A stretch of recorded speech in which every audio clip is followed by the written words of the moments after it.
Eh bien bonjour à toutes et à tous, j'espère que vous avez la forme. Pour les nouveaux arrivants sur la chaîne, bienvenue, je m'appelle Benjamin Ray, je suis formateur en investissement et trading de crypto-monnaies et chaque semaine j'interviens au travers de cette chaîne et plus précisément au travers de cette hebdo crypto pour vous délivrer une analyse hebdomadaire des crypto-monnaies et vous délivrer certaines opportunités. Comme aujourd'hui, nous allons voir qu'il y a une opportunité potentielle à saisir sur Quantum. On va donc analyser rapidement le Bitcoin, Ethereum et EOS, le trio gagnant comme d'habitude. Parce qu'il n'y a pas beaucoup de changements, il n'y a pas beaucoup de nouveautés, donc pour ne pas être rébarbatif pour ceux qui suivent les hebdos chaque semaine, on va se concentrer sur Quantum, sur les opportunités et la psychologie qui est à utiliser et sur laquelle vous devez intervenir pour vous positionner au bon moment et surtout sortir au bon moment sur cette opportunité. Allez, c'est parti, on commence immédiatement avec l'analyse du Bitcoin. Donc comme je vous le disais il y a quelques secondes, il n'y a pas vraiment eu d'évolution, que ce soit sur le Bitcoin ou Ethereum. On est toujours dans une zone de consolidation, dans une large base. Les variations se sont amoindries, la volatilité est aussi plus faible. On est dans une stratégie de range, la stratégie de range est bien spécifique à ce caractère de marché. Autrement dit, on achète support et on vend résistance, on achète le bas et on vend le haut. Malgré cela, ce n'est pas vraiment la stratégie que l'on va mettre en pratique sur le Bitcoin. On va plutôt attendre une cassure de notre résistance ici pour avoir une confirmation d'un biais acheteur et une certaine impulsion. Pour l'instant, on ne l'a toujours pas franchi, cette résistance. Les 3005, là, les 3008 ici, où la chandelle et la mèche plus précisément a tapé, elle n'a toujours pas été traversée malgré la petite impulsion haussière qu'il y avait eu le 22 en courant février, qui avait été complètement cassée le 24 février par une grosse bougie baissière et un vrai avalement. Donc pour l'instant, eh bien, nous sommes toujours dans cette phase de consolidation et sur le Bitcoin, les volumes n'étant pas vraiment présent, on ne va pas se positionner que ce soit à l'achat ou à la vente, on va plutôt attendre une cassure des 3750-3800 euros pour le Bitcoin.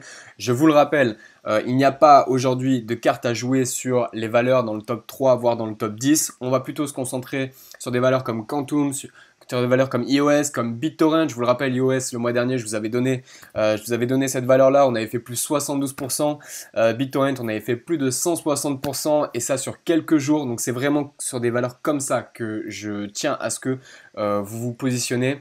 Et non pas à ce que vous fassiez du trading en mode Far West, que ça tire dans tous les sens et vous achetez, vous vendez, vous gagnez, vous perdez. Non, on reste focus talent sniper sur des vrais points pivots, des vraies zones de prix sur lesquelles on va se positionner avec une vraie opportunité d'achat et un vrai potentiel de plus-value qui soit important et surtout qui nous permette de réduire la part de risque. Donc concernant le Bitcoin, nous n'avons toujours pas cette opportunité, il va falloir casser cette résistance pour l'avoir.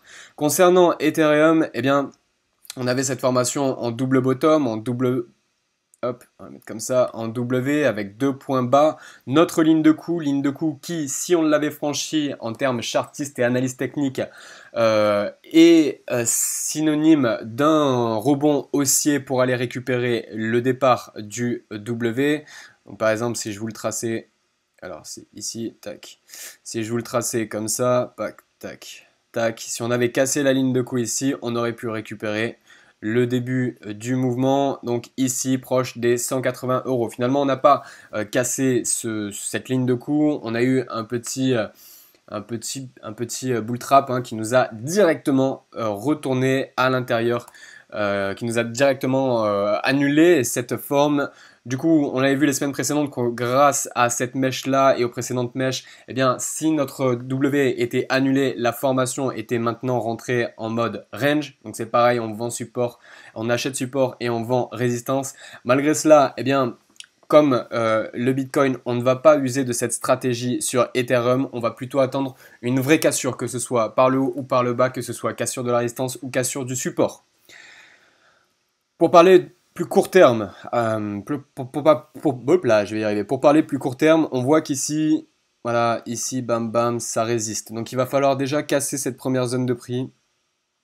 Ici, boum. On voit que les mèches ont tapé de manière assez précise. On est au 124,19, donc arrondissons à 125 euros pour Ethereum. Première alerte à se positionner, cassure des 125. J'attends une cassure des 125 pour un retour sur la ligne de coup proche des 140-145. Voilà pour Ethereum. Si on ne casse pas par le haut, cela, voilà, il n'y a aucune position à prendre. Il n'y a aucune position à prendre, à moins de faire du daily et de shorter, voilà, ça sur des petits triangles ou des drapeaux. Ou, voilà, c'est pour ceux qui connaissent l'analyse technique, pour ceux qui se sont formés à ça, vous savez de quoi je parle. À moins de faire du très court-termiste sur Ethereum et sur Bitcoin, il n'y a pas de carte à jouer, on ne va pas vraiment se positionner sur ces valeurs-là. Concernant iOS, eh bien iOS, vous le savez, iOS, on a déjà pris nos profits. iOS, on avait une grosse consolidation ici, une autre consolidation ici. Je vous avais expliqué qu'il fallait une cassure par le haut pour qu'il y ait une amplitude haussière. On l'a vu de manière très précise lorsque l'on avait cassé. On a vu une deuxième hésitation, une deuxième consolidation ici, ce qui est parfait, c'est exactement ce qu'il nous fallait. Ce qui nous prévenait d'une future cassure et d'un puissant mouvement haussier si elle intervenait cette cassure. Et effectivement, elle a eu lieu. Notre objectif, c'était les 4 $ ici. On a finalement tapé précisément une zone de résistance que l'on avait tracée il y a bien longtemps de cela. D'où l'importance de ces trendlines. Vous savez que je traite beaucoup avec les trendlines. Vous savez que tous les outils chartistes et tous les outils d'aide à l'analyse ont leur importance. Il n'y a ni de bons ni de mauvais outils. Chaque trader, chaque investisseur utilise ses propres outils et a un attrait pour chacun. Pour ma part, eh bien, je pars du principe que les trendlines sont la loi de base du trading et que le reste n'est qu'une simple aide à la décision. Mais ne pas tracer ces trendlines, c'est se cacher les yeux, se mettre des œillères. Donc concernant nos trendlines, eh bien cette résistance-là a vraiment fait son travail. La prochaine position acheteuse qui sera à prendre, eh bien c'est si on vient casser cette trendline, on va passer en 2 heures. Vous voyez ici, on a pareil une zone de résistance. Ici, assez précise. Il va falloir casser cette zone de résistance intermédiaire pour avoir un petit mouvement haussier, en tout cas pour espérer une certaine dynamique poussée par les acheteurs. Sachez que les acheteurs professionnels, les traders qui savent ce qu'ils font ne se positionnent pas quand c'est du Far West comme ça et que ça part dans tous les sens. Ils se positionnent sur des points clés. Ces points clés, j'essaye de vous les enseigner, j'essaye de vous les inculquer au maximum. Concernant iOS, vous voyez, voilà, cette trendline qu'on positionne sans même regarder les prix, quand on regarde sur quel prix elle se situe pile sur les 4 $. C'est vraiment, c'est des zones de prix, mais ça reste quand même des zones de prix qui peuvent être très précises. C'est pour ça qu'on parle de ligne de tendance, de trendline en anglais. Donc il va falloir casser cette zone des 4 $ pour avoir un retour sur les 4,52. Quoi qu'il en soit, je ne me positionnerai pas puisqu'on peut avoir un bull trap sur ces 4 $. Par contre, si on vient casser, alors je vais me mettre en daily, si on vient casser nos 4,52, là, effectivement, il y aura une position acheteuse à prendre ici, donc sur les 4,52 avec un objectif ici en haut de notre précédent range ici où on avait tapé sur résistance et support. Donc il va falloir casser premièrement, cette résistance-là pour avoir un objectif sur celle-ci, de manière à ce que cette résistance fasse office de support. Donc, prise de position ici vers les 4,60. Objectif ici, la résistance. Donc ici, on vend, donc je vais vous mettre ça en rouge. Hop. Et le stop, un petit peu en dessous, disons ici. Voilà, de manière à avoir un ratio risque-gain qui soit profitable avec un objectif à plus 49, plus 50% et merde, pardon, et un stop à moins 9,77, moins 10%. Voilà. Voilà comment on prend des trades profitables sur des valeurs sur lesquelles on va attendre des mouvements, des impulsions qui soient précises. Tels des chirurgiens, on va se positionner uniquement sur des time frames et des points d'entrée où ceux qui sont à court terme, ceux qui sont à moyen terme et ceux qui sont à long terme se positionnent. Donc concernant iOS, cela correspond à ce point pivot. Et enfin, finissons avec Quantum. Quantum, regardez-moi ça. Alors Quantum, pour ceux qui veulent en savoir plus sur la crypto, je vous invite à faire vos propres recherches. Quantum, c'est un projet qui se charge d'allier la technologie Ethereum et Bitcoin de manière à développer les applications professionnelles, les applications décentralisées. Je vous invite à faire vos propres recherches. Ici, on parle surtout d'analyse technique, on ne parle pas vraiment d'analyse fondamentale. Et regardez-moi ça, comment c'est magnifique. Regardez-moi cette base large que l'on est en train de fracturer aujourd'hui. Et cette fracture va nous permettre d'avoir une confirmation. Je m'explique. Ici, sur ces mèches, on a une vraie résistance. On a une vraie résistance que je vais vous positionner visuellement. Voilà, à peu près ici. Voilà, positionner, entrer comme ça. On a une belle résistance ici et on avait un beau support ici. De manière intermédiaire, on avait la même chose. Enfin, comme ça. On avait la même chose à l'intérieur. Tac. Et tac. Donc à 2 heures, mettons-nous sur du court terme. Ici, on avait notre range. On avait une première zone de consolidation sur lesquelles on évoluait. Support, résistance. On a cassé notre résistance ici. On l'a vraiment brisé, on l'a fracturé. Et on a dépassé au cours de cette journée, vendredi 15 mars 2019, on a cassé un point pivot important, une résistance importante, vous le voyez ici, une belle base large. Une belle base large avec d'importants volumes. Regardez-moi ces volumes. Regardez comment je suis obligé de monter le graphique. Ces volumes-là, je ne peux pas les expliquer. J'ai essayé de trouver des explications sur le site de Quantum, sur CoinMarketCall, CoinMarketCap, sur le Reddit. Je vois pas vraiment d'explications. Il n'y a pas eu d'annonces qui ont été faites. Ou alors je l'ai loupé. Je l'ai vraiment pas vu. Quoi qu'il en soit, eh bien c'est sur ce type de valeur que l'on se positionne avec une stratégie gagnante. Où est notre objectif? Eh bien, notre objectif se situe précisément ici, au 0.0014. Voilà une vraie valeur sur laquelle se positionner avec un risque gain qui va être important. Je m'explique. Lorsque l'on a une cassure de résistance comme cela, on se place à des moments où ceux qui sont à court terme, à moyen terme et à long terme se positionnent. On a une vraie indication sur un point d'entrée précis et sur un point de sortie précis en cadre de perte. C'est-à-dire que ici, nous avons la chance d'avoir déjà cassé par le haut cette résistance et ce point pivot et d'avoir cassé cette base large qui nous a permis, notamment sur Tron, de pouvoir faire notre plus 70%. Non, sur iOS de faire notre 70%. Sur Tron, c'était plus de 92%. Sur Iota, on ne l'a pas encore traversé, mais ça ne saurait tarder. En tout cas, ce sera sur le plus long terme. C'est pour ça qu'Iota, je l'ai abordé dans les précédentes analyses, mais je ne l'aborderai pas dans celle-là. Là, on parle de court terme. Là, dans les jours à venir, Quantum, attention, il y a une carte à jouer, mais attention, vous le savez, vous l'entendez partout. Ceci n'est pas un conseil d'investissement. Les performances passées ne reflètent pas les performances futures. Eh bien, voilà, je vous donne cette opportunité. Libre à vous de la saisir ou de ne pas la saisir, quoi qu'il en soit. Si vous la saisissez, il faut la faire de la bonne manière.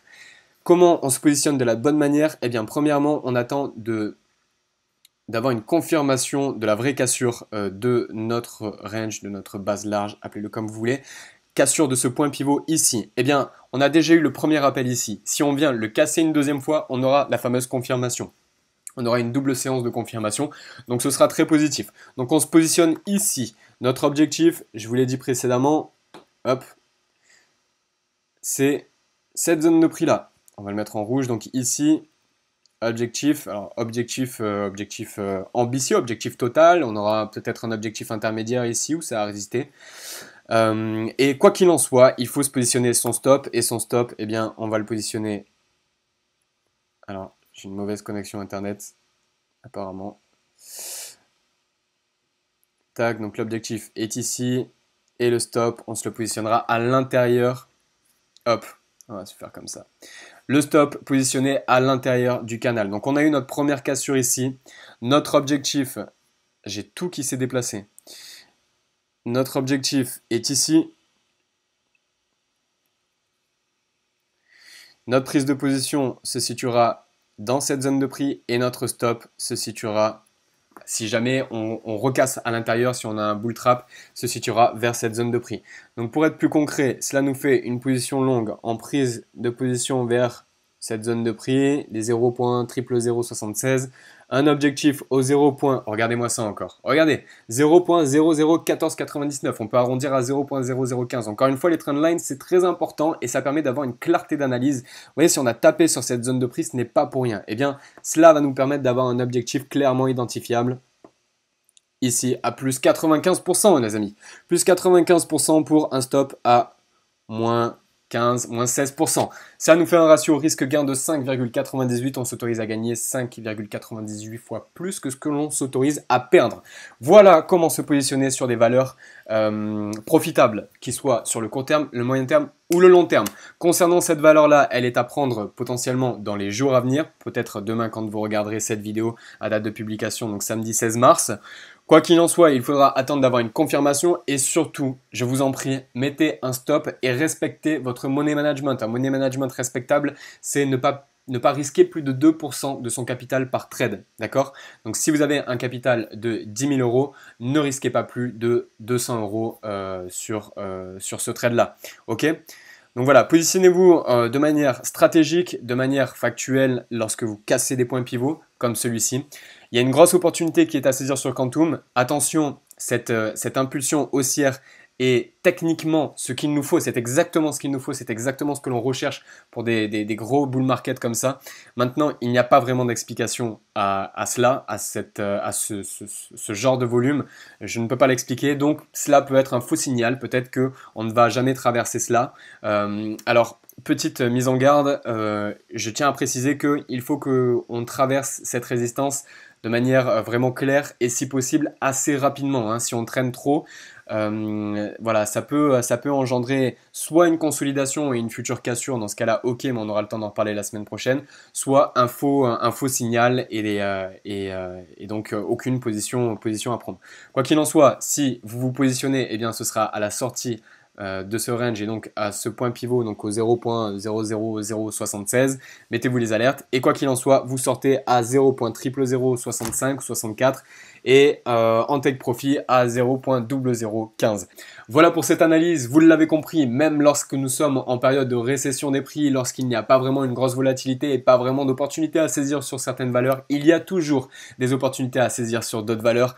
On l'a vu sur Tron, on l'a vu sur iOS, on l'a vu sur BitTorrent, on l'a vu sur Stratis, tout ça c'est le mois précédent, dans les semaines précédentes. On l'a vu sur Ravencoin qui a fait plus de 200%, il y a toujours des opportunités à saisir. Ce qui est important de faire, eh bien, c'est de savoir analyser ces cryptos-là, que ce soit de manière fondamentale ou technique, de savoir faire une stratégie pour pouvoir se positionner au bon moment et avec le bon objectif. Tout ça, eh bien, ça s'acquiert par de la formation et par de l'expertise. Donc, je vous en prie, formez-vous, que ce soit de manière gratuite sur Internet ou auprès d'un professionnel. C'est vraiment nécessaire pour réussir sur ce marché. Il y a beaucoup d'argent à se faire. Il y a de grandes choses à mettre en place. Il faut le mériter. Il faut le mériter. Est-ce que vous le méritez? Posez-vous-en la question. Quoi qu'il en soit, eh bien, moi, je vous souhaite un très bon week-end. J'espère que cette analyse vous a plu. Si c'est le cas, faites-moi vos retours dans les commentaires. Si vous voulez que j'analyse d'autres cryptos la semaine prochaine, mettez-moi ça aussi dans les commentaires. Moi, je vous souhaite un très bon week-end. Je vous dis à la semaine prochaine. Portez-vous bien. Ciao, ciao tout le monde.